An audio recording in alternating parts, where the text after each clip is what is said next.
तो आज की इस खास वीडियो में हम लोग पहुंच रहे हैं अयोध्या, जो कि श्री राम की जन्मभूमि। और यहाँ पर पहुंचने से पहले सबसे पहले हमें जाना होता है हनुमानगढ़ी। और क्यों जाना होता है ये आपको इस वीडियो में जानने को मिलेगा।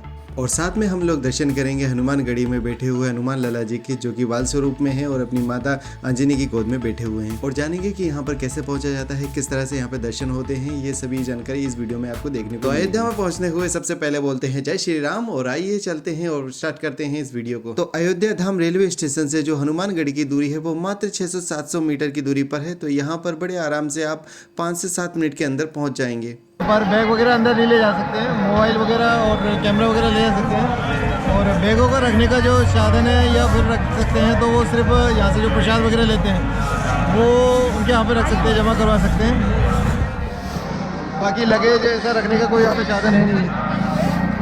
तो हमारे हनुमान लाला जी थोड़ी से ऊंचाई पर विराजित हैं, इसीलिए वहां पर जाने के लिए सभी भक्तों को करीबन 76 सीढ़ियां चढ़नी होती हैं। और हम पहुंच जाते हैं हनुमान लाला जी के मंदिर में। तो यह हनुमान जी मंदिर सरयू नदी के दाहिने तट से करीबन 1 किलोमीटर की दूरी पर और रेलवे स्टेशन से करीबन 600 मीटर और राम मंदिर से करीबन 700 मीटर की दूरी पर एक ऊंचे टीले पर स्थित है।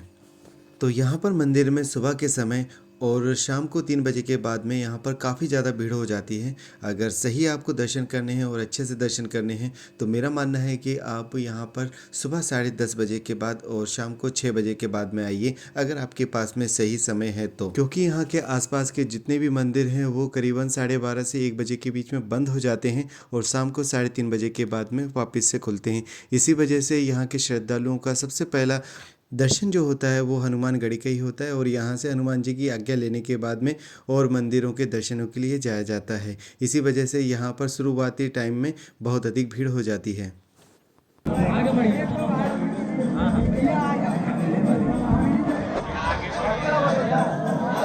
अभी आपने जो दर्शन किए वो हनुमान जी महाराज जी थे, जो कि अपने बाल स्वरूप में अपनी माता अंजना मैया की गोद में बैठे हुए थे। इनकी जो मुख्य मूर्ति है वो मात्र 6 इंच की है, जो कि फूलों से हमेशा ढकी हुई होती है। भक्तों की सहूलियत के लिए, उनके दर्शनों के लिए बड़ी प्रतिमा को स्थापित किया गया है, जिसको भक्त लोग बड़ी आसानी से दर्शन कर सकते हैं। तो चलिए अब हम लोग एक परिक्रमा लगा लेते हैं हनुमान जी महाराज की। पर उससे पहले मैं आपसे बोलना चाहूँगा कि अगर ये वीडियो अच्छी लग रही हो और मेरी वीडियो अगर आपको पसंद आ रहे हैं तो प्लीज़ चैनल को सब्सक्राइब जरूर कीजिए और वीडियो को लाइक ज़रूर कीजिए। आपका सपोर्ट मेरे लिए बहुत ज़्यादा अहम होता है। और मैं इसी तरह की धार्मिक जो तीर्थ यात्राएं हैं उनके बारे में वीडियोस लेके आता रहता हूं, तो इससे मुझे एक मोटिवेशन मिलेगा।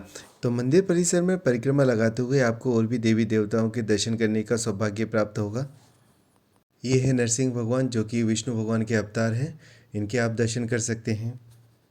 इसी तरह से अगर आप दर्शन करते हुए आगे बढ़ेंगे तो देखेंगे कि भगवती माता दुर्गा के भी आपको दर्शन करने को मिलेंगे, जिसमें माता दुर्गा शेर पर सवार है। यहाँ पर लगभग सभी प्रतिमाओं को सिंदूर से लेपित किया गया है, जो कि भगवान श्री राम की मूर्तियाँ हैं। आगे आपको दर्शन करने को मिलेंगे, उनको छोड़ दिया जाए तो बाकी सभी को सिंदूर से लेपित किया गया है। और यहीं पर परिसर के अंदर एक रूम बनाया गया है, जहाँ पर राम भजन होता है या राम धुन बजती रहती है। जहाँ पर जो शारीरिक रूप से सक्षम नहीं है वो राम धुन को लगातार बजाते रहते हैं, गाते रहते हैं। मंदिरों की अगर बनावट की बात की जाए तो मंदिर को नागर शैली में बनाया गया है। और इतिहास की बात की जाए तो इसका इतिहास बहुत पुराना है। बताते हैं कि 10वीं शताब्दी से इसको बनाने की शुरुआत हुई थी। इसके बाद में मुस्लिम शासक भी आते हैं, जो कि लखनऊ के शासक थे।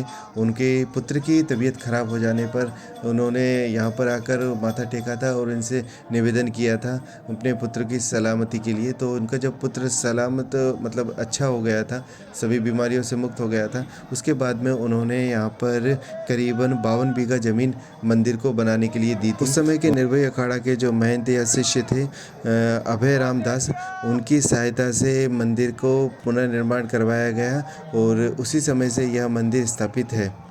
और हनुमानगढ़ी के जो राजा माने जाते हैं वो हनुमान जी महाराज को ही माना जाता है, जो कि यहाँ पर साक्षात विराजित हैं। और ऐसा मानते हैं कि हनुमान जी महाराज रोज़ यहाँ पर आते हैं, तो उनके लिए यहाँ पर एक गद्दी अलग से लगाई जाती है। और यहाँ पर एक महंत की एक गद्दी जो होती है वो बहुत ही उनका महत्व होता है। और ये सामने आप जो चबूतर ये सामने आप जो चबूतरा सा देख रहे हैं, ये चबूतरा नहीं, ये हनुमान जी की गदा है।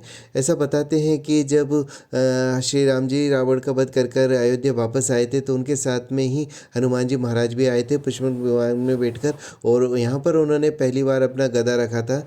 तो यह वही स्थान है। अगर आप हनुमान चालीसा का पाठ करना चाहते हैं मंदिर के अंदर, तो एकदम शुद्धिकरण से लिखा गया ये हनुमान चालीसा का पाठ आप कर सकते हैं। कहीं कहीं पर कन्फ्यूज़न होती है कि स्वयं है या स्व है, तो वो सब चीज़ यहाँ पर आपको क्लियर हो जाएगी। तो इस तरह से हमने हनुमान लाला जी के दर्शन कर लिए हैं और उनसे परमिशन भी ले ली है अयोध्या में और मंदिरों पर जाने के लिए, और यहाँ की जो सरयू नदी है वहाँ पर स्नान करने की। तो अगले वीडियो में हम लोग सरयू नदी पर जाएंगे और अयोध्या और इस बात का भी पता लगाएंगे कि सरयू नदी को क्यों श्रापित नदी माना जाता है और इसके जल का उपयोग पूजा पाठ में क्यों नहीं किया जाता है। तो अगली वीडियो के लिए आप चैनल को सब्सक्राइब कर लीजिए। जल्दी ही अगली वीडियो भी आने वाली है। Thank you so much for watching. जय श्री राम।